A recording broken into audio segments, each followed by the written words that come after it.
বাংলাদেশে যেসব ফুটবল ফ্যানরা রয়েছেন, ফুটবল প্রেমীরা রয়েছেন, তারা কালকে আর্জেন্টিনা ভার্সেস কেপভার্দের ম্যাচ মিস করেছেন এমনটা হতেই পারে না। শুরু থেকে একেবারে শেষ মিনিট পর্যন্ত একেবারে নিঃশ্বাস বন্ধ করা খেলা ছিল।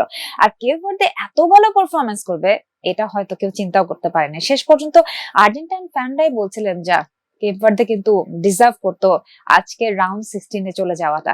এনিওয়ে, আর্জেন্টিনা ফ্যানদের জন্য অনেক অনেক শুভকামনা। আর্জেন্টিনা চলে যাচ্ছে রাউন্ড 16-এ এবং খেলা পড়েছে ইজিপ্টের সঙ্গে। কেননা তার আগের ম্যাচটাতে আমরা দেখেছি অস্ট্রেলিয়া ভার্সেস ইজিপ্টের খেলায় কিন্তু শেষ পর্যন্ত টাই ব্রেকারে গিয়ে পৌঁছায় এবং 2-4 গোলে গিয়ে ইজিপ্ট জিতে যায়, অস্ট্রেলিয়া হেরে যায়। এনিওয়ে, সবাইকে ওয়েলকাম করছি ফিফা 2026 নিয়ে আমাদের আয়োজন Desh Rupantor present striker, sponsored by Phoenix Finance ডে। হোস্ট করছি তাসনুফা মোহনা। আজকে আমাদের সঙ্গে রয়েছেন দুজন ফুটবল প্রেমী মানুষ, একজন সঙ্গীত শিল্পী, অন্যজন পেশায় নৃত্যশিল্পী। আমাদের সঙ্গে আছেন সঙ্গীত শিল্পী জয় শাহরিয়ার এবং আছেন নৃত্যশিল্পী রানী চৌধুরী, ব্র্যান্ড অ্যাম্বাসেডর বিটুপি গ্রুপ সিকেডিএল। দুজনকে ওয়েলকাম করছি আমাদের আজকের শোতে। একজন ব্রাজিলের সাপোর্টার আর একজন মরক্কোর সাপোর্টার। What a coincidence! আসলে ব্রাজিলের সাপোর্টার অনেক পাওয়া যায়, আর্জেন্টিনার সাপোর্টার অনেক পাওয়া যায়, কিন্তু মরক্কোর সাপোর্টার আমি আজকে ফার্স্ট টাইম আমাদের অনুষ্ঠানে দেখতে পেলাম। আমার মনে হয় যে এটা নিয়ে খুব একটা ইন্টারেস্টিং আলাপ হতে পারে, কিন্তু তার আগে একেবারে গরম গরম যে খেলাটা হয়ে গেল গতকালকে রাতে আর্জেন্টিনা ভার্সেস কেপভার্দে, এটা নিয়ে একটুখানি কথা বলতে চাই। জয় ভাই, আপনার খেলাটা দেখে কি মনে হয়েছে? আসলে এটা তো নকআউট পর্বে একটা প্রেসার থাকেই। কেপভার্দের খেলা দেখে মুগ্ধ হয়েছি। তারা র্যাঙ্কিং অনেক পিছের দল, এবার তাদের প্রথম বিশ্বকাপ, কিন্তু তারা গ্রুপ পর্বে 3টা ম্যাচেই ড্র করে এসছে, তার মানে তাদেরকে কেউ হারাতে পারেনি এর আগ পর্যন্ত। আর আর্জেন্টিনার জয়টা তো প্রত্যাশিতই ছিল, কিন্তু এত কঠিন ভাবে খেলা এটা হয়তো বেশিরভাগ মানুষই ভাবতে পারে নাই। আমি যেহেতু এই দুই দলের কারোরই সাপোর্টার না, আমার জন্য খেলাটা খুব উপভোগ্য ছিল। আর্জেন্টিনার খেলার ক্ষেত্রে আমার মনে হয় ওটাই সবচেয়ে পজিটিভ দিক এবং ওটাই মনে হয় সবচেয়ে ভয়ের দিক। একদম, কারণ মেসি একজন মানুষ এই 4 ম্যাচে 7 গোল করেছেন, অ্যাসিস্টও করেছেন।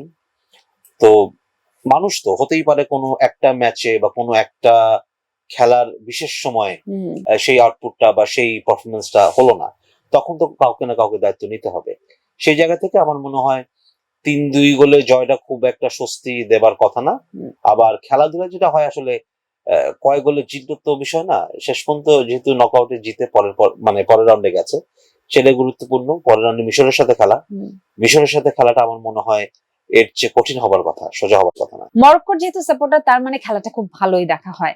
তাহলে গতকালকে আর্জেন্টিনার ম্যাচটা দেখা হয়েছে, আর আর্জেন্টিনার ম্যাচে কি জয় ভাইয়ের কথা রেশ ধরেই জানতে চাই যে কোথাও কি মনে হয়েছে যে মেসি না থাকলে মেবি আর্জেন্টিনার খবর ছিল? না, কালকে যে মেসি দুর্দান্ত খেলেছে তা কিন্তু ওদের যে টিম ওয়ার্কটা অসাধারণ ছিল, তাই মনে হয়েছে আপনার? আমার কাছে তাই মনে হয়েছে। এবং আর্জেন্টিনা যারা আছে, যারা সাপোর্ট করে, তাদের জন্য এটাও কষ্টের যে এবারে কিন্তু মেসির লাস্ট বিশ্বকাপ। তো এটা কিন্তু আর্জেন্টিনাদের জন্য খুব কষ্ট। এরপরে তারা কিভাবে সামনের দিকে আগাবে সেটাও একটা বড় টেনশন। আর আর্জেন্টিনার যারা সাপোর্টার আছে তারা এটা কিভাবে নিবে সেটাও একটা বড় ব্যাপার। সেটা তো রয়েছে, কারণ বাংলাদেশের মানুষ যত না আর্জেন্টিনার ফ্যান, মেসির ফ্যান বলে আর্জেন্টিনার ফ্যান বেশি। আবার খেলার প্রসঙ্গে চলে আসি যে কেপভার্দের মতো যেসব দলগুলো রয়েছে, ছোট দল বলি আমরা, সেগুলো লো ব্লকে খেলে সাধারণত এবং একেবারে জান প্রাণ দিয়ে খেলে। কেপভার্দে সেটাই করেছে কালকে। কিন্তু আর্জেন্টিনার খেলাতে তো আসলে আমরা একটা মানে শুধু খেলা না, আমরা পারফরমেন্স দেখতে চেয়েছি। সেই পারফরমেন্সটা কোথাও উধাও ছিল। কালকের খেলা যেটা হয়েছে আমার মনে হয়েছে আর্জেন্টিনা তো আসলে অ্যাটাকিং খেলবে, খুবই স্বাভাবিক। যখন এরকম দুটো দলের মধ্যে ব্যবধান থাকে, সাধারণত যারা তুলনামূলক ছোট দল তারা লো ব্লকেই খেলবে, তারা চাইবে গোল হজম না করতে, কারণ তাদের গোল দেয়ার ক্যাপাবিলিটিস কম্পারেটিভলি কম। সেই জায়গা থেকে আমার মনে হচ্ছে কেপভার্দে তাদের আগের ম্যাচের তুলনা, আমি কেপভার্দে স্পেনের সাথে খেলাটা দেখেছি, সেটাতে যেরকম পুরোপুরি লো ব্লকই পুরো ম্যাচ ছিল, মানে গোল না খাওয়াটাই তাদের মূল লক্ষ্য ছিল, কারণ সেটা ছিল গ্রুপ পর্যায়ের ম্যাচ। তারা 1 পয়েন্ট বের করতে পারলে সেটা তাদের জন্য বিশাল ব্যাপার। গতকালকের ম্যাচ যেহেতু ছিল নকআউট পর্বের খেলা, ফলে তারা হয়তো পেনাল্টিতে নিয়ে যেতে চেয়েছে, কিন্তু তাদের তো আসলে ড্র করে বেরিয়ে যাওয়ার কোনো উপায় নেই, কারণ এই ম্যাচে ফলাফল হবেই, হতেই হবে। সেই জায়গা থেকে কম্পারেটিভলি কিন্তু কাউন্টার অ্যাটাকে অনেক বেশি অ্যাক্টিভ ছিল কেপভার্দে তাদের আগের ম্যাচগুলির তুলনায়। নয়তো কিন্তু 2বার পিছিয়ে যাবার পর 2-2 গোলে সমতা আনা এটা খুবই কঠিন কাজ। এবং বিশেষ করে সেকেন্ড যে গোলটা করেছে কেপভার্দের পক্ষ থেকে, আমি নামটা মনে নেই আমার, কারণ জার্সি, ওর যে গোলটা আমার মনে হয় এই ওয়ার্ল্ড কাপে এখন পর্যন্ত অন্যতম সেরা গোল, খুব সুন্দর গোল, এটা সবাই বলেছে। এবং যে অ্যাঙ্গেল থেকে গোলটা দিয়েছে মানে অসাধারণ। আর ডিস্টেন্সটা কিন্তু অনেক দূরত্ব ছিল। হ্যাঁ হ্যাঁ। আচ্ছা, আমি জানতে চাই যে কেপ ভার্দে নিয়ে এখন খুব আলোচনা হচ্ছে এবং বলা হচ্ছে যে খুবই ছোট একটা দেশ, মাত্র 5 লাখের মতো জনসংখ্যা, এবং সেখানে সুযোগ সুবিধাও সেই পরিমাণে নেই। সেই রকম একটা দেশ এবারে ফিফা ওয়ার্ল্ড কাপ 2026 এ প্রথমবারের মতো পারফর্ম করেছে, এবং আমরা গ্রুপ পর্বের ম্যাচ থেকে দেখে এসেছি যে কত ভালো পারফরমেন্স তারা করে এসেছে। যদিও কালকে তাদের সেই কান্না জড়ানো বিদায় নেওয়াটা সত্যি দেখা খুব কষ্টের ছিল। সামহাও কি আমরা কোথাও রিলেট করতে পারি যে বাংলাদেশও এরকম একটা উন্নয়নশীল দেশ, দরিদ্র দেশই বলা চলে, এবং এখানকার মানুষের ইমোশন ওখানকার মানুষের ইমোশনের সঙ্গে কানেক্ট করে তাদের জন্য আমরা আসলে খুব সহানুভূতি ফিল করছি। আসলে কালকে ম্যাচটা যিনি গোলকিপার ছিলেন মনে প্রাণে এসে মানে কঠিন ভাবে খেলেছে, একদম জান প্রাণ দিয়ে খেলেছে। আমার মনে হয় আমরা বাংলাদেশকে ওই পর্যায়ে দেখতে চাই, বাংলাদেশকেও আমরা বিশ্বকাপে দেখতে চাই। ভসিনহা যে শট গুলো যেভাবে ট্যাকেল দিয়েছে, আমি যদি হিসাব করি তাহলে 8টার মতো শট ট্যাকেল দিয়েছিল, এবং মানে যেই দলে মেসির মতো প্লেয়ার আছে, মার্টিনেজের মতো প্লেয়ার আছে, সেই দলে আসলে ওইভাবে সেই শটগুলোকে হ্যান্ডেল করা, ট্যাকেল দেয়া, তাকে আসলে এই বিশ্বকাপের গোলকিপার হিসেবে আপনি কততম স্থানে রাখবেন? One of the best. এই বিশ্বকাপে কিন্তু ছোট দলের গোলকিপাররা খুব ভালো খেলছে, এবং খুবই। এই ছাড়া কোনো উপায় নেই। আমরা যেহেতু দেখছি যারা তথাকথিত ভাবে র্যাঙ্কিং এর পরের দিকের দল, তাদেরকে আসলে ম্যাচে টিকে থাকতে হলে তাদের গোলকিপারদেরকে ভালো খেলতেই হয়, এছাড়া কোনো বিকল্প নেই। কারণ যেটা হয়, বড় দলরা অনেক বেশি অ্যাটাকিং খেলে, অনেক বেশি সামনে এগিয়ে খেলে।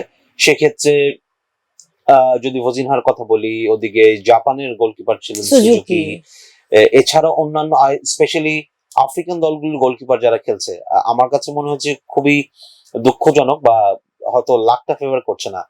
ঘানার কথা বলি, সেনেগাল বলি, কঙ্গো বলি, আইভরি কোস্ট বলি, এরা সবাই কিন্তু ভালো খেলেছে এবং জেতার মতো অবস্থায় ছিল। কালকেও তাই, কেপ ভার্দেও খুব ভালো খেলেছে। তো এটা হয় কি, কিছু ক্ষেত্রে এক্সপেরিয়েন্স, কিছু ক্ষেত্রে ওই এক্সপোজার গুলি তাদের থাকে না, এরকম অভিজ্ঞতা তাদের নাই, এরকম ম্যাচ টেম্পারমেন্ট থাকে না, সেগুলো হয়তো একটা সময় গিয়ে হয়তো প্রভাব ফেলে খেলায়। আর শেষ পর্যন্ত আসলে যদি গোলের খেলা, ভাগ্যেরও তো বিষয়। অনেক দেখা যায় যে, যেমন কালকে একটা ওন গোল হয়েছে, আবার মার্টিনেজের কিন্তু মানে আর্জেন্টিনার গোলকিপারের কিন্তু অসম্ভব সুন্দর দুটা সেভ ছিল। সো হয় কি, হয়তো দুটো ভালো অ্যাটাকে একটা গোল হয়ে গেল, আর ওদিকে হয়তো 6টা ভালো অ্যাটাকের 6টাই সেভ হয়ে গেল, তখন কিন্তু যে অ্যাটাক কম করেছে সেই এক গোলে জিতে যায়। সো এটা আসলে স্কিল এবং লাকটা খুব ইম্পর্টেন্ট ভীষণ ভাবে। এবং লাকের প্রসঙ্গ যদি আসে, তাহলে তার আগের ম্যাচটা নিয়ে কথা বলতে হবে, অস্ট্রেলিয়া ভার্সেস ইজিপ্টের ম্যাচ। সেই প্রসঙ্গে আসছি, তার আগে রানী আপু জিজ্ঞেস করতে চাই যে আর্জেন্টিনা কেপ ভার্দে ম্যাচ বাদেও যদি একটুখানি মরক্কোর ম্যাচ নিয়ে কথা বলতে হয়, আজকেই কানাডা ভার্সেস মরক্কোর ম্যাচ নকআউট পর্বে, তো আপনি যেহেতু মরক্কোর ফ্যান, ডেফিনেটলি চাচ্ছেন যে মরক্কো জিতুক, কিন্তু মরক্কোর মানে খেলা আপনি কবে থেকে পছন্দ করেন, কেন পছন্দ করেন? মরক্কোর খেলা আমি গত বছর থেকেই পছন্দ করি। মানে ওদের খেলা, ওদের মধ্যে যে স্পিরিটটা আছে এবং যে শক্তিটা আছে, ওরা যেভাবে খেলে যাচ্ছে, আমার কাছে মনে হয় ওরা সেমিফাইনালে যাওয়ার মতো একটা দল। সেমিফাইনাল পর্যন্ত কেন আশা করছেন, কেন ফাইনাল পর্যন্ত না? কারণ বাংলাদেশের অধিকাংশ মানুষ ফাইনালের জন্য আর্জেন্টিনা এবং ব্রাজিল ধরে রেখেছে যে আর্জেন্টিনা এবং ব্রাজিলে যাবে। এবং এবার একটা জিনিস আপু খেয়াল করেছেন কিনা আপনি জানি না, যত মানে হেভি ওয়েট দলগুলো আছে তারা সবগুলো কিন্তু সরে যাচ্ছে আস্তে আস্তে, এবং যাদের কাছে আমরা আশা করি না যে এটা আসবে, তারাই কিন্তু আসছে। এটা কিন্তু খুব এবার ওয়ার্ল্ড কাপে এটা মনে একটা খুব একটা ভালো দিক আমি মনে করি। এটা কি আপনার সামহাও মনে হচ্ছে যে মানে খেলেই তারা করছে কাজটা, নাকি যেই সমালোচনার ঝড় বইছে বাংলাদেশে, সেখানে কিন্তু এরকম কথাও আসছে যে না, সামহাও ফিফার যেখানে বিজনেস হবে সেই জায়গায় ফিফা না এটা খেলেই আসছে, তো সবাই সরাসরি দেখছে কে কেমন খেলছে। আমি যেটাকে আরো স্পেসিফিকলি জানতে চাই, সরি ইন্টারাপ্ট করছি, কারণ আমি চাইছি যে দুইজনই প্রশ্নের উত্তরটা দেখ। যে এই যে ভিআর নিয়ে কিন্তু গত সেই জাপান ব্রাজিলের ম্যাচ থেকে শুরু করে মাঝখানে বেলজিয়ামের ম্যাচ হয়ে গেল, অন্যান্য যে ম্যাচগুলো আমরা দেখলাম, এখনো পর্যন্ত এটা নিয়ে অনেক অনেক সমালোচনা। তো এইটাকে আপনিও বলছিলেন যে আফ্রিকান দলগুলোর কথা, যেহেতু ভালো খেলেও কেন তারা বাদ পড়ছে, কোথাও কি মনে হচ্ছে যে ফিফার যেখানে বিজনেস হবে সেখানে ফিফা কিছু ক্ষেত্রে, এটা শুধু ফিফার ক্ষেত্রে না, ফিফা হোক, আইসিসি হোক, যে কোনো বড় টুর্নামেন্টে বড় দলগুলো 50-50 যেই ডিসিশন গুলো থাকে, সেগুলো বড় দলগুলোর বিপক্ষে যায়। এটা আমরা যদি ক্রিকেটেও দেখি, মোস্ট অফ দ্য টাইম দেখা যাবে যে বাংলাদেশের সাথে যদি বড় দলের খেলা হয়, তখন 50-50 যে সিদ্ধান্তগুলো, ওগুলি আমাদের বিপক্ষে যায়। আবার এটা দেখা যাবে একটা সময় গিয়ে আমরা যখন আমাদের যে ছোট দলগুলির সাথে খেলি, তখন আমাদের পক্ষে আসে।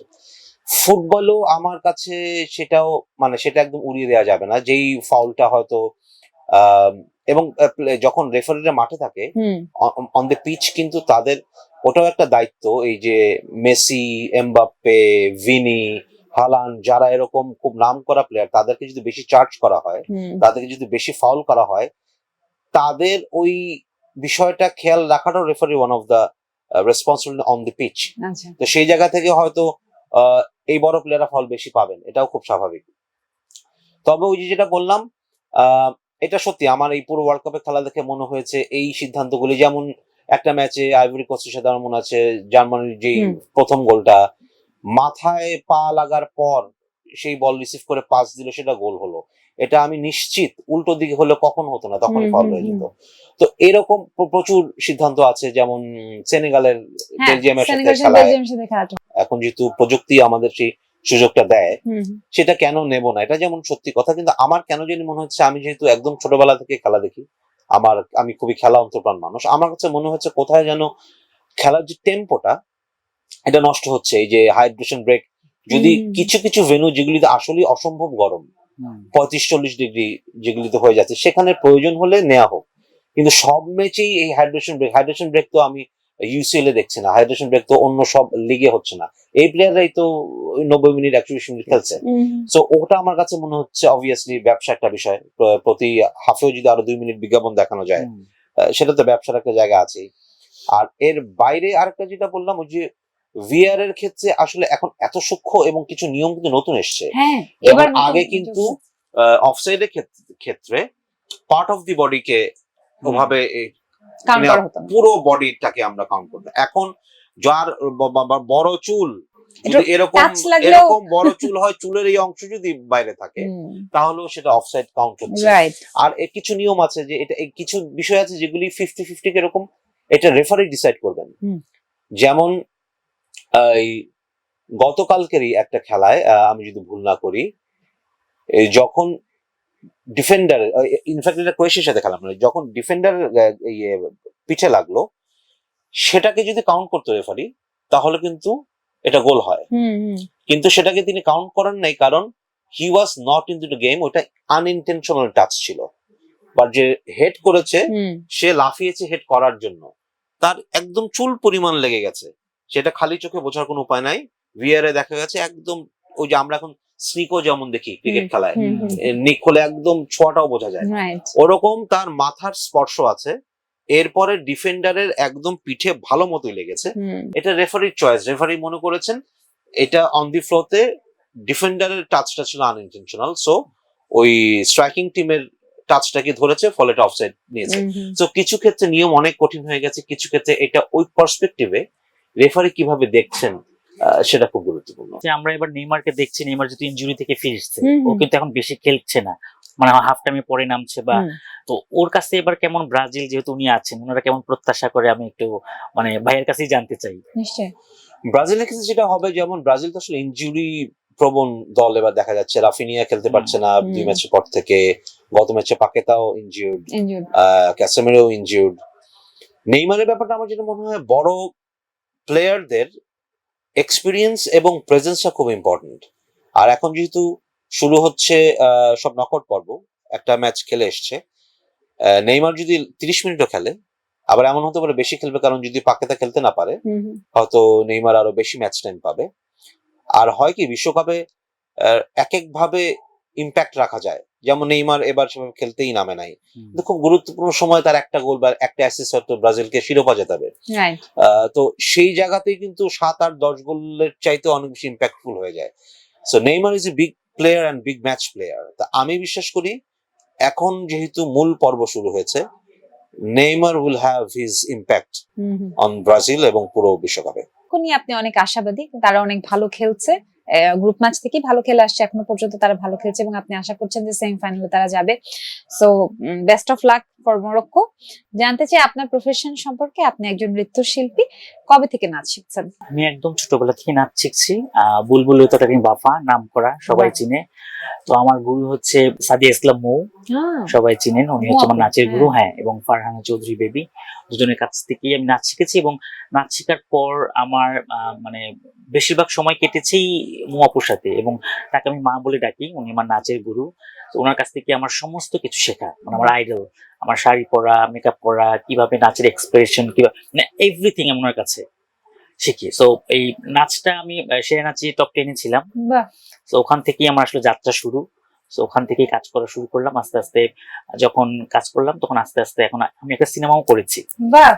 তো এটা এখন বকুল কথা হুম, হুম, এখন সেন্সরে আছে, যেদিন আর কি ইয়ে হবে সেদিন হয়তো বা সবাই আমরা দেখতে পারবো। কংগ্রেচুলেশন। হ্যাঁ, ইনশাআল্লাহ আমরা খুব তো আস্তে আস্তে দ্রুতই চেষ্টা দেখতে পাবো। করছি যে সব কিছুতেই মানে অংশগ্রহণ করার জন্য। খুব শুধু ভালো। নাচ নিয়ে না, অভিনয়টাও মানে নাচ শিখতে হলে কিন্তু সবকিছু লাগে। হুম। তাল, লয়, সুর, মানে সব আছে। এক্সপ্রেশন। আমাদের 9টা রস আমরা বলি আর কি নাচের ভাষায়।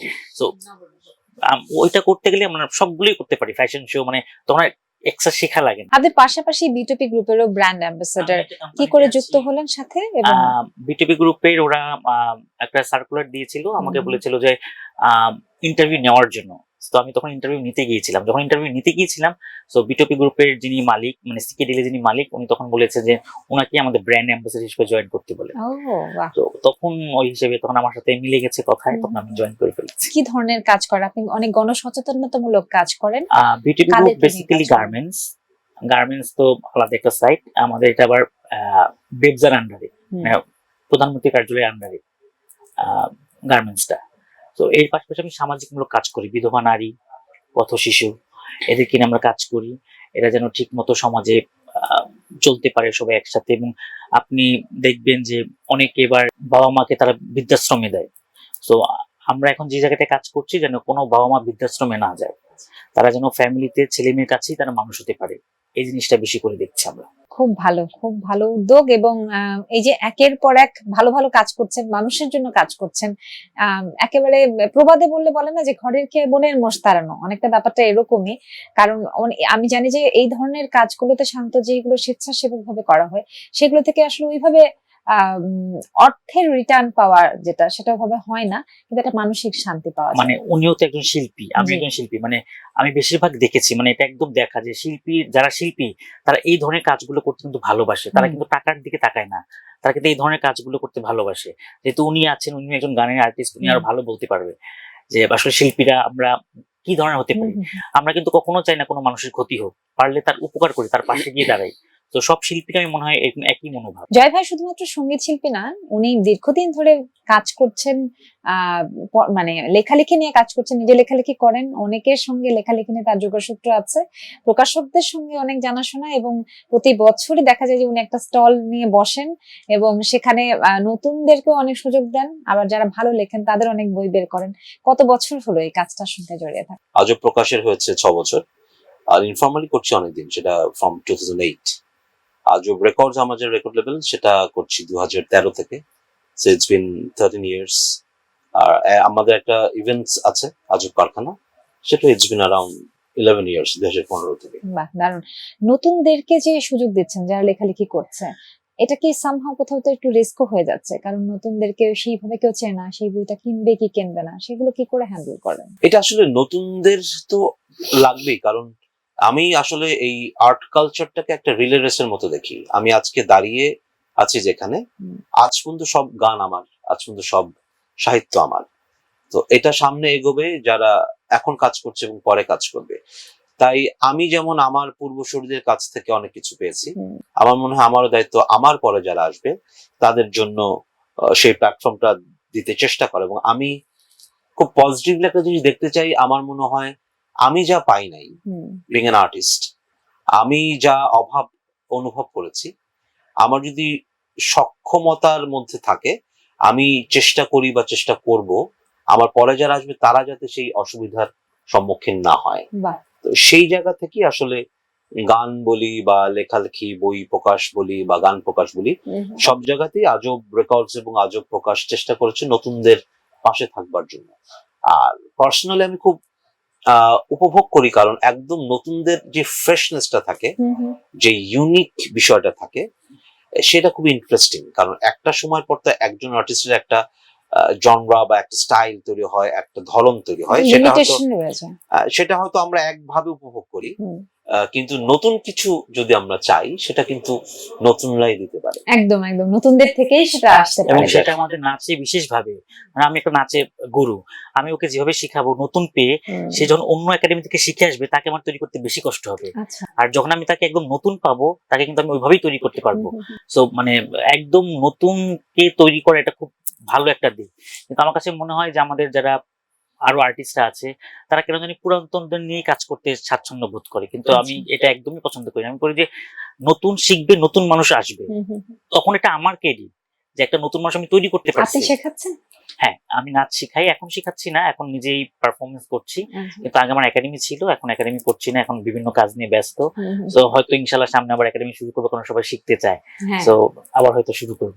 এবার একটুখানি শিল্প সত্তার আরেকটা দিক নিয়ে আলোচনা করি। আপনি একজন সঙ্গীত শিল্পী, গানের দিকটাতে কোন বিষয়টাতে বেশি লক্ষ্য রাখেন? লেখালেখির সুবাদে কি বেশি একটু লিরিকের দিকে মনোযোগ চলে যায়, নাকি একটু সুর কম্পোজিশন এটা বেশি? আমার ক্ষেত্রে আসলে কোনোটাই আলাদাভাবে আমি দেখার সুযোগ পাই না, কারণ মূলত আমি যেহেতু সিঙ্গার সং রাইটার, আমার গান আমি যখন বানাই আমি ইউজুয়ালি লিরিক আর কম্পোজিশন একসাথেই করি। আমি একটা গিটার নিয়ে যখন গান বাঁধা যেটাকে বলে, অন্য শিল্পীদের জন্য কাজ করি, কম্পোজিশন যখন করি তখন অবশ্যই লিরিকটা সামনে থাকে, অন্যের লিরিকে কাজ করলে লিরিকের উপর সুর বসাই।